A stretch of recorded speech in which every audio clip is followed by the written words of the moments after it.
You go to that meeting, there's your 3.5 hours drive time, getting there, sitting there through everything and coming back. There's your 3.5 hours, that's your 30 minutes a day for that week. Okay, so you're kind of done for the week, right?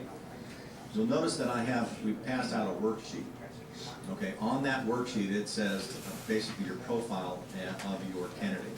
Now if you look at that, you will have one of those per person that you're going to target.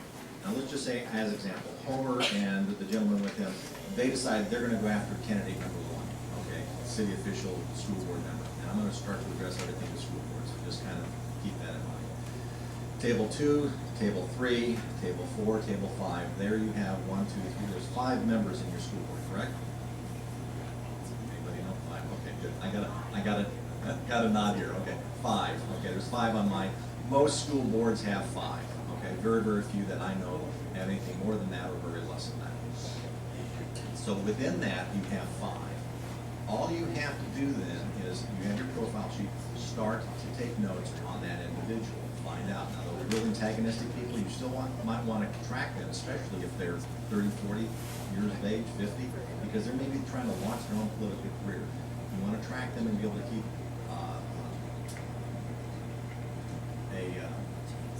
notes on that individual.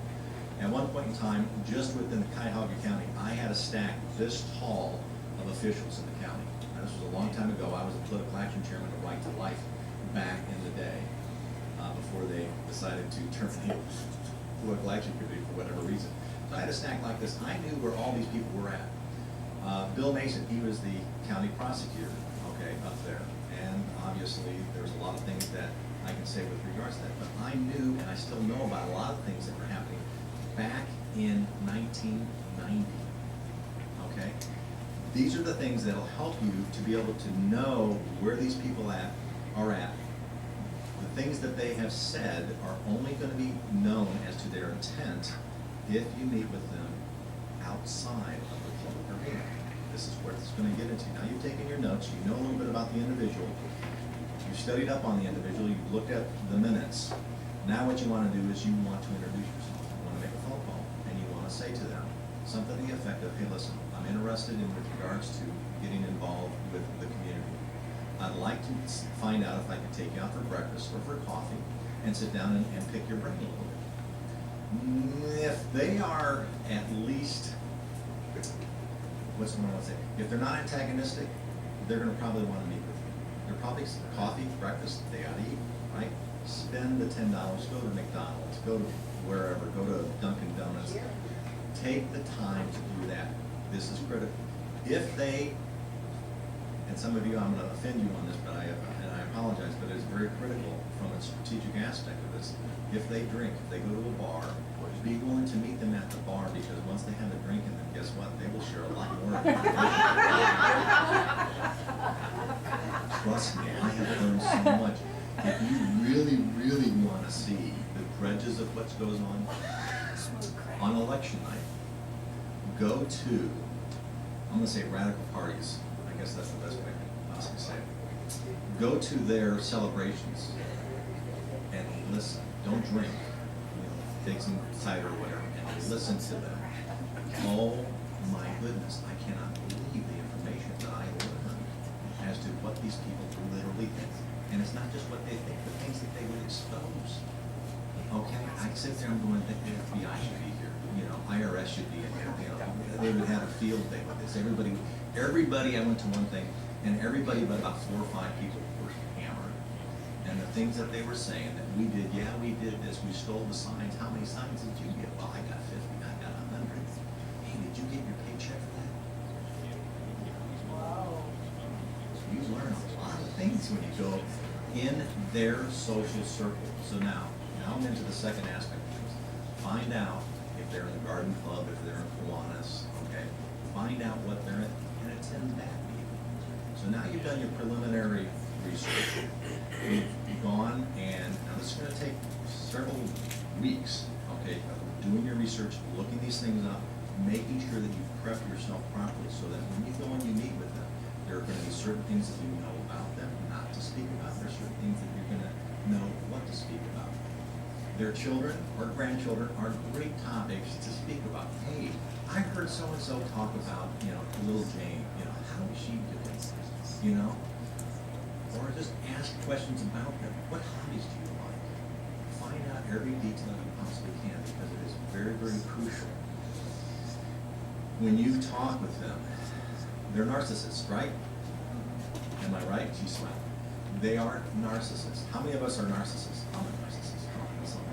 Most of us are narcissists in some aspect. The reason why they go out and they do what they want is they want affirmation of what they're doing has value and worth and purpose. Don't we all? We're all looking for that. So, what are we doing?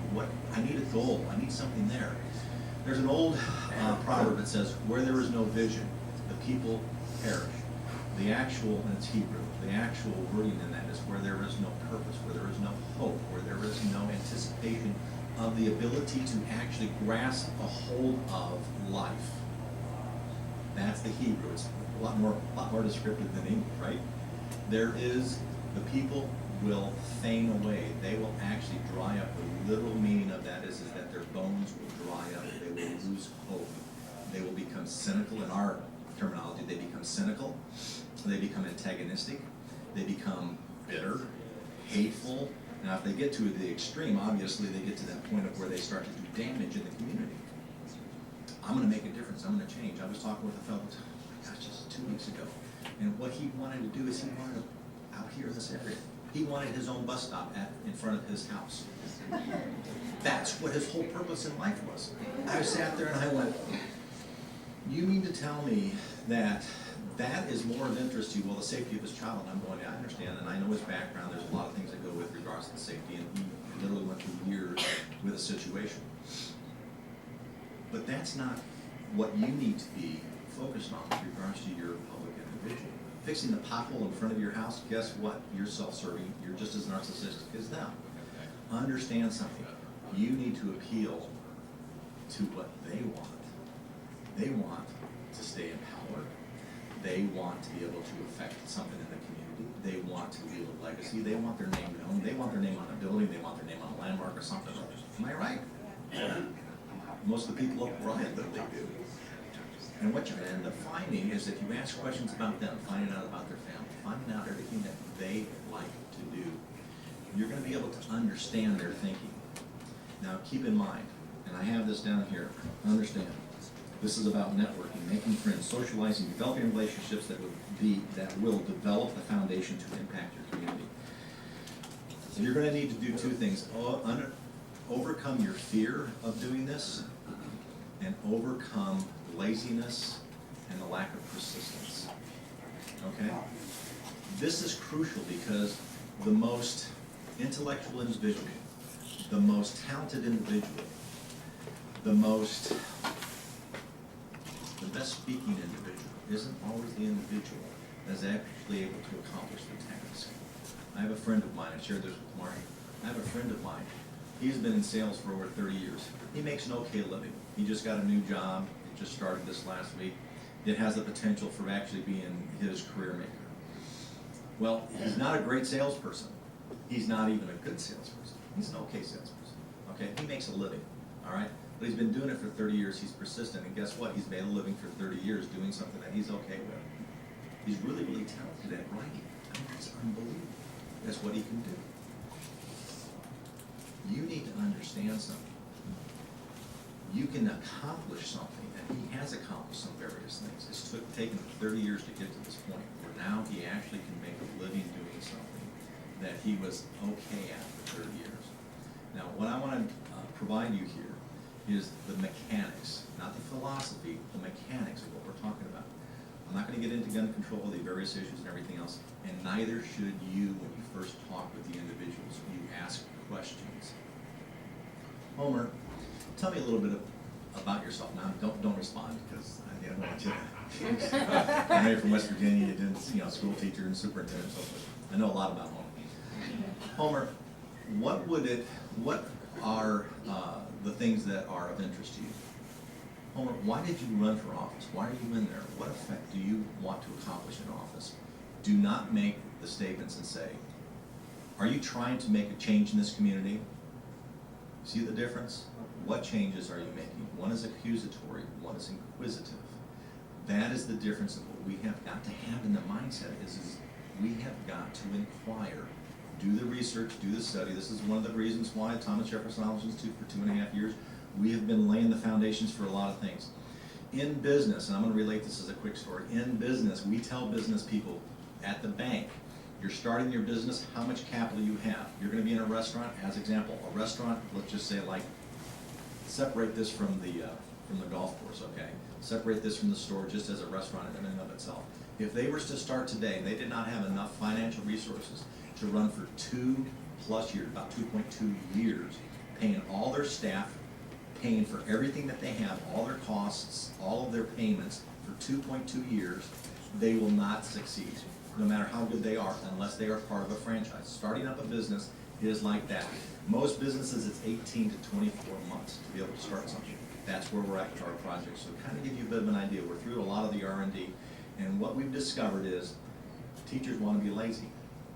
Your education public schools want to be lazy. How many of you ever been at a public school right at when the bell rings?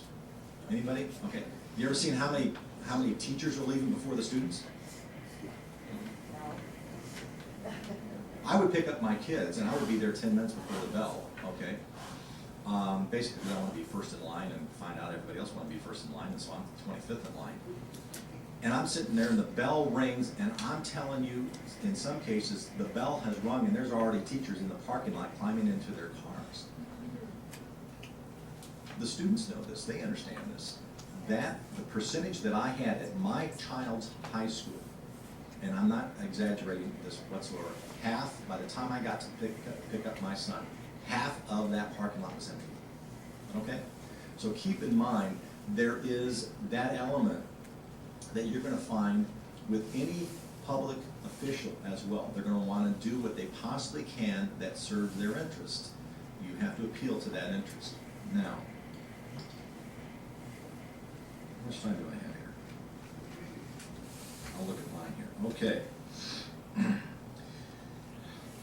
A lot of this is going to appear to be very hard. You'll see that I provided somewhat of an outline of a schedule just to kind of give you, I'm sorry, I didn't catch your name.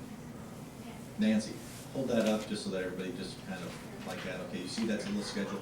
That's just to give you a little bit of an idea. I just put that out. That literally takes probably an average of 30 minutes a day to be able to accomplish what's on that little schedule there. What you're going to end up finding is making this a long-term effort. 3 to 4 months, you are going to be able to have established a relationship. In 6 months, you're going to start to introduce an issue or two. What do you know about? And ask them. Don't give them the information and say, I want to talk to you about this. Ask them what they know about it. In some cases, they're oblivious. Am I right, Dave? Absolutely. Okay. What you're going to end up finding is they want what? A legacy. They want to be remembered. If they figure out that what they're doing to their community is going to hurt their community, they're narcissistic enough to realize this is not a good thing. If there's enough people, now in my city, there's 6 city council people, okay? Those 6 people, with regards to things like Agenda 21, with regards to gun control, okay, with regards to any of these other issues that you have, they're going to be interested in what's best for the community. You're going to be able to find out those people who aren't interested that really quickly. They want gun control. They want to implement these things. In my community, as example, they spent $350,000 to develop a half an acre of land as a park system. Whereas the park system, which is, I actually live in the park system, right across, the path is crumbling. They spent $350,000 to develop a little half acre that sits on Pearl Road. Anybody been up and down Pearl Road? Okay? What used to be there was a business. They took this little thing, it sits right next to the creek. Unless you walk by there, you can't park anywhere and go to it and utilize it. $350,000, you've got to be kidding me. That's a lot of money just for that. That's the Agenda 21 type of mental thinking. Am I correct? Yes. Okay. When they understand and you take them over to other areas of infrastructure that are more important, a road, whatever, and they're going to spend the money on that, and you ask them in the city council meeting as to why they're going to be doing that. Now that's accountability. one person asking the questions can start, and you will find other people in there that don't know what to ask, don't know what to do. And you're going to find a lot of people. I go to my city council meetings, and I'm finding I'm the young guy there. Okay? And a lot of the other people, like Larry said, they have dementia and their forgetfulness, et cetera, et cetera, et cetera. And what you end up having is people sit there and they're going, I forgot what it was I wanted to do here. Ever hear the story of where the fellow goes in to get a snack, and he wants to have a Sunday snack and make a Sunday for him, and his wife says, yeah, please do so. And he comes back a little bit later and he has eggs and bacon and such, and she goes, I told you needed to write this all down, and you forgot to make bring the syrup or whatever it is, you know. A lot of the people that end up going to these meetings, I've noticed this, I've been at these meetings, they don't take notes. They're not writing anything down because they have their own agenda. They want to make their thing, they want to get their way, they want. We have grown up in that society, right? I grew up in that society. And what we need to understand is those people are going to be looking for the same thing, but guess what? They're looking for something else. They're looking for a friend. You know how many people I have talked to and they don't have any friends and they're public officials? Nancy, I'm sure you've found that. You've made friends. Not you. You have no friends. You have no friends whatsoever. But are you not more inclined to listen to somebody who's a friend? When somebody comes up and they confront you, when they confront you, what's the first thing you do?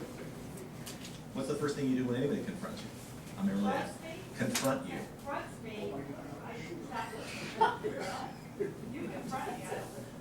Now think about this. How many of you remember door-to-door salespeople? How many ever did door-to-door sales?